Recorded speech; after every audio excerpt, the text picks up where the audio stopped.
What we celebrate helps form who we become. Hi, welcome to Nature, God, and Us. Today, this is the topic I want to explore with you.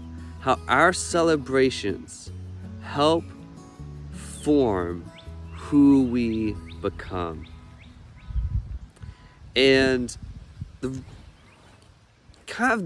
initial spark for this was this past Arbor Day, when I celebrated it for what felt like the first time.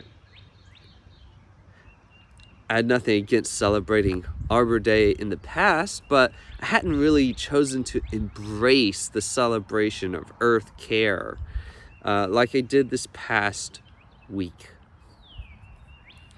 This past Arbor Day, the community that I'm a part of participated in doing an Arbor Day themed chapel, which centered on creation care, our role in that as Christians, and then had a Arbor Day lunch, which included a talkback session, doing an informational session on trees, and some fun, unique prizes and giveaways.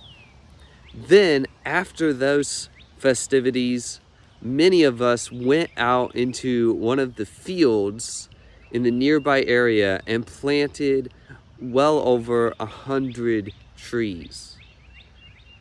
It was so much fun getting to be out there, getting my hands dirty, watching my children enjoy planting the trees and getting their hands dirty, or simply carrying shovels and carrying young trees. There was something so refreshing about being a community that was celebrating our role as stewards of God's creation. It was really exciting, and I enjoyed myself thoroughly. This experience helped to solidify my identity as someone who cares about creation. It helped expose me to other believers who also care about creation and who want to experience God in the outdoors. I couldn't help but notice how participating in all of the Arbor Day activities was like a fertilizer to my passion for creation care. It was just a nourishment boost in my desire to encounter God outdoors. I believe part of this was because I celebrated it in community with other people who are passionate about the same thing.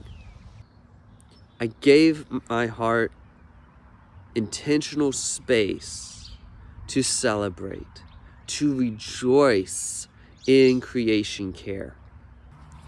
Israel had its own festivities, and one of them actually did center around trees.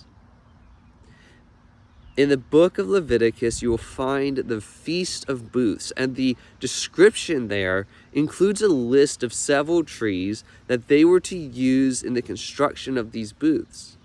Now, this celebration wasn't a celebration of trees. It was actually a celebration of what God had done in the history of Israel. It was a celebration, kind of like a camping experience, where they would set up booths to live in for a designated period of time to remember their ancestors living in the wilderness. I've always thought this celebration sounded really cool because I like camping. I like being outdoors and sleeping out in tents, or what you might consider a modern day booth. But at its heart, this celebration was about grounding identity to what God had done in their lives and who they were.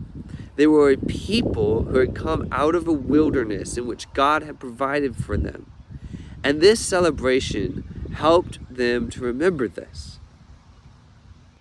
So while my celebrating Arbor Day was a collaboration of the creation care community within a Christian circle, and the Israel's celebration of booths was a celebration of their history and where they had come from, both celebrations carried the same theme of identity affirmation, of fertilizing the growth of their identity in a specific area.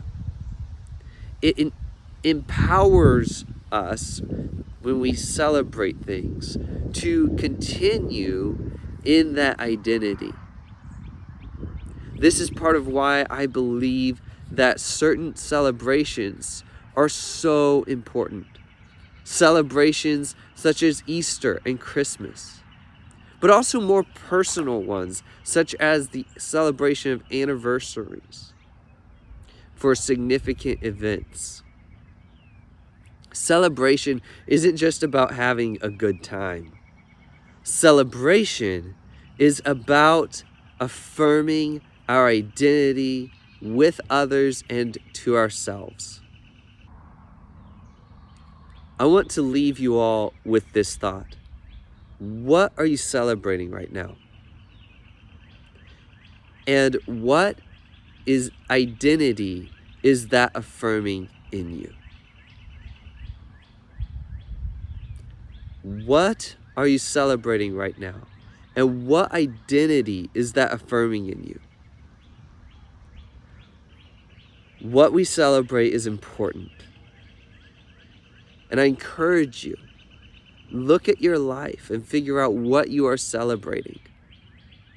And if you can't think of anything, find something to celebrate. Find a way to join in some celebration, because it will affirm who you are and who God is making you to be. Now, may the Lord of peace himself give you peace at all times.